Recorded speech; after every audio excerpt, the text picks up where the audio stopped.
네, 오늘도 잡소리가 생각난 김에 녹음을 빨리 해서 흔적을 남겨보려고 합니다. 반갑습니다. 예, 제가 아무래도 정신건강에 관심이 많은 사람이라는 부분은 이제 어떻게 보면은 제 녹음 중에 라디오 업로드 중에 많이 흔적이 있는데요. 뭐 심리 상담이나 혹은 이제 그런 병원에서 그 자신의 기분이나 상태에 대해서 설명을 해달라고 할 때 보통 뭐 1에서 10, 그러니까 뭐 10점 만점에 몇 점 이런 식으로 안 좋으면 1, 뭐 좋으면 10 해가지고 조금 더 주관적인 자신의 감정이나 상태를 수치화하려고 하는 그런 일종의 훈련이라고 할까? 자기 표현을 객관화하려고 하는 그런 과정을 조금씩 학습하게 됩니다. 여러분들도 이제 자기 어떤 기분이나 뭐 상황에 대한 감정들을 1부터 10까지 했을 때 몇 점 정도인지를 이렇게 자꾸 확인하는 습관을 들이면 아무래도 좀 더 자기 감정에 대해서 객관적으로 인지할 수 있지 않나 싶어서 드리는 이제 서두고요. 제가 지금 할 얘기는 그 삶의 의지라는 좀 애매모호한 단어를 한번 토대로 한번 이야기를 나누어 보고자 합니다.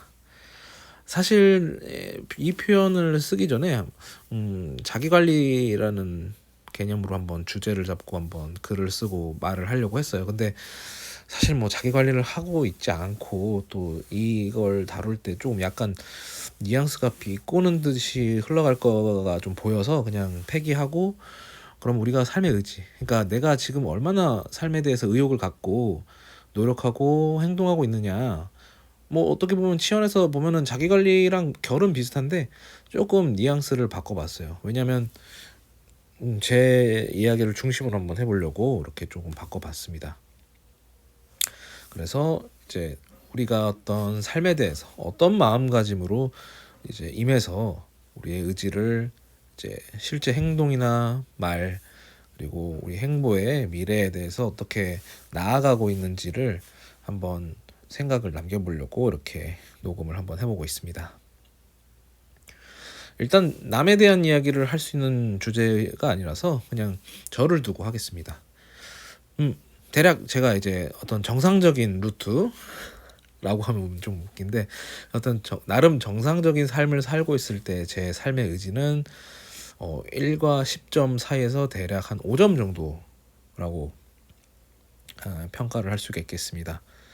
저의 어떤 삶의 의지나 어떤 그런 의욕이 한 5점 정도라고 정했던 이유는 어느 정도는 제가 그 삶에 대해서 하고 싶은 일을 추구한다는 점, 그런 마음가짐 때문에 제 삶의 의지를 5점을 줬습니다. 꽤 높은 점수예요, 제 입장에서는.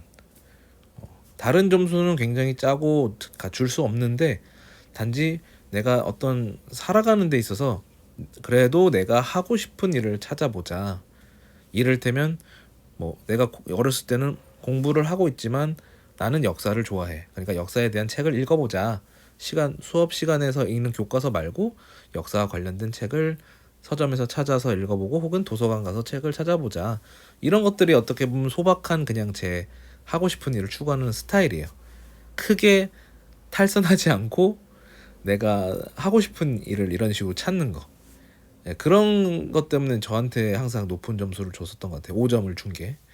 그리고 이제 나름 5점이라는 건 내가 이런 삶의 의지에 대해서 5점 정도의 점수를 확보하고 있다는 점은 어떻게 보면 다음 레벨을 한 내가 삶의 의지를 한 6점 내지 7점 정도는 만들어 보자. 그러니까 내 미래는 그래도 1점, 2점 정도는 높여보자라는 그런 소박한, 그런데 딱히 큰 계획은 잡지 않았던 이제 삶을 살았던 거죠. 그럼에도 이제 나름 하고 싶은 일을 살면서 적당히 기분 좋게. 그러니까 남들 봤을 때는 저 친구 그래도 뭐 막 나가는 인생은 아니겠구나 하는 정도의 삶은 살았죠. 예, 그러다가 이제 삶의 의지를 완벽하게 상실하는 두 번의 계기가 있었고, 그 뒤로 점수를 이제 매기자면 이제 삶에 대한 제 점수는, 삶의 의지의 점수는 이제 1점, 2점, 한 1, 2점 정도의 삶의 의지를 가지고 살고 있지 않나 제 스스로 평하고 있습니다. 앞서 말했지만 제가 삶의 의지에 대해서 5점이나 줄 수 있던 것은 그래도 내가 어떤 상황이 오더라도 내가 추구하는 가치, 그러니까 내가 하고 싶어하는 일, 내가 좀 오글거리지만 좀 두근거릴 수 있는 일을 하고 지키는 편이었기 때문에 그 5점이란 가치를 줬었는 건데요. 누가 봤을 때 10점 만점에 5점이라고 하면 정말 작아 보일 수 있지만 진짜 저에게 있어서 이 5점이라는 건, 삶의 의지에 대한 점수가 5점이란 건 그래도 나 스스로를 항상 경멸하고 굉장히 자책하다가도 굉장히 작은 위로라도 줄 수 있는 이제 기본값이 5점이었습니다. 스스로에게 그래도 너한테는 이런 면이 있지 않는가, 넌 그래도 이런 장점이 있다고 스스로 이제 위로해 줄 수 있는 레벨, 그래서 넌 6점 7점까진 못 돼도 5점만큼 살아보자라는 그 마음가짐으로 살아왔던 게 완전히 무너진 상태로 지금 어떻게 보면 지내고 있는 거죠.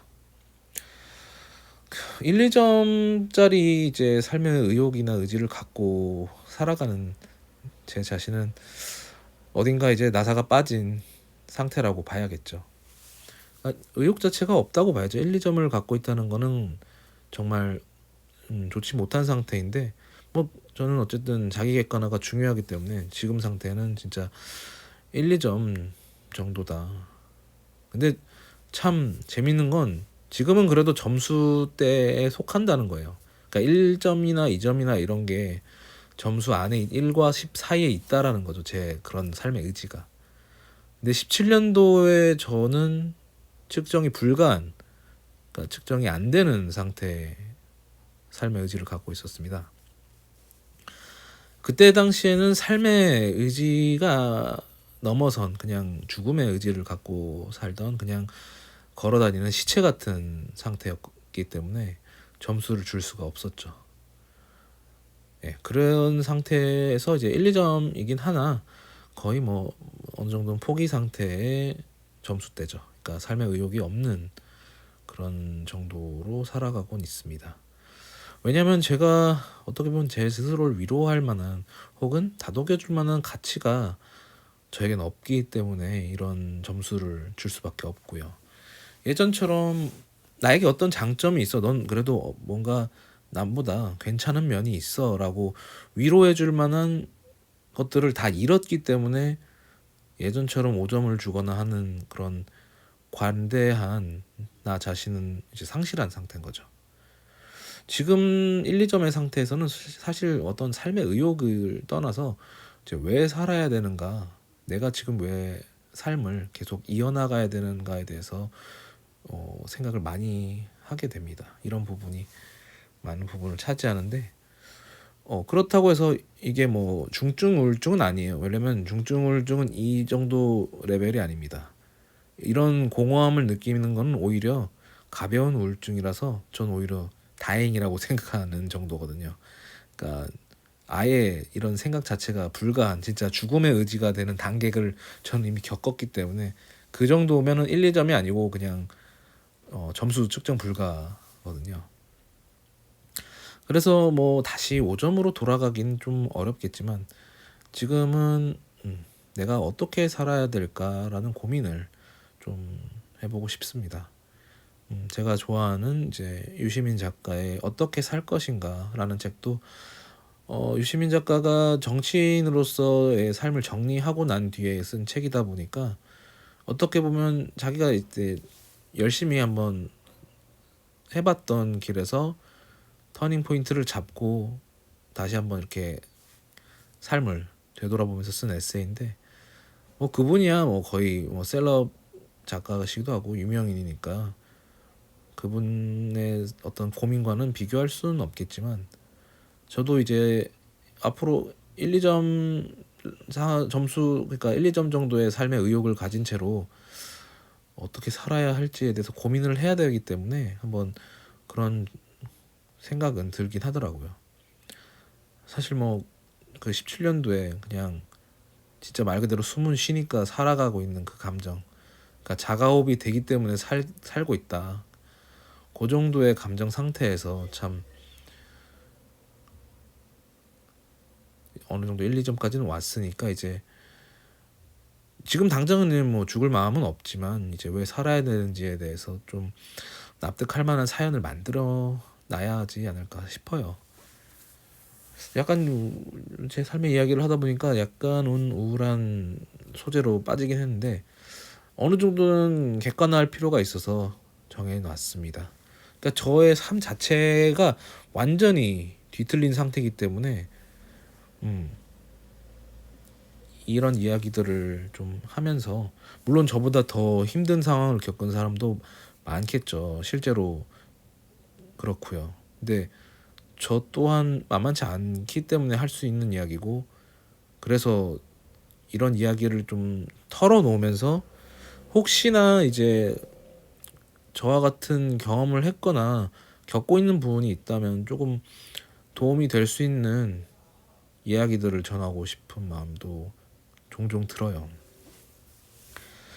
이게 참 쉽지 않거든요. 그래서 중간중간마다 비슷한 사연이 오면은 항상 제가 하는 말은 전문가 혹은 전문가에게 혹은 이제 병원에 가는 걸 두려워하지 않고 약에 대한 거부감을 느끼지 말라는 표현. 그런 것도 힘들면 심리 상담도 좋다. 뭐 정말 친한 친구에게라도 얘기하고 뭐 이런 식으로 항상 덧붙이는 것도 경험에서 나오는 말이기도 하니까요. 모든 방법을 다 동원해야 된다는 걸 알기 때문에 드리는 말씀이기도 하고 또 중간중간에 이렇게 어둡게 얘기하는 것도 그때의 감정을 그대로 전달해야 하기 때문에 예, 지금의 감정이 얼마나 중요한 건지. 그래서 제가 지금 1, 2점의 삶도 좋은 점이 가벼운 우울감은 뭐 살아가는데 나름 괜찮습니다. 정말 저 땅밑 끝까지 내려가는 그 극한의 우울감은 아무것도 못하고 정말 진짜 시체이기 때문에 차라리 적당히 우울한 게 낫다라는 게 얼마나 중요한지도 알게 되거든요. 그래서 여러분들도 한번 자신의 삶의 의지, 내가 어떤 정도의 레벨 혹은 점수로 만약에 10점 만점에 내가 몇 점 정도의 삶의 의욕을 갖고 살아가고 있고 어떤 마음가짐으로 미래를 꿈꾸고 있는지 이런 것들을 한번 점수 매겨보는 게 웃기긴 하지만 한번 측정해보는 것도 나쁘지 않아요. 왜냐면 자기 객관화, 메타인지가 결국은 자기 객관화에서 시작되는 거니까요. 한번 그렇게 한번 고민을 서로 이야기해봤으면 좋겠습니다. 네, 이제 5점짜리 인생에서 1, 2점을 달리고 있는 방구석 라디오의 이야기였습니다. 감사합니다.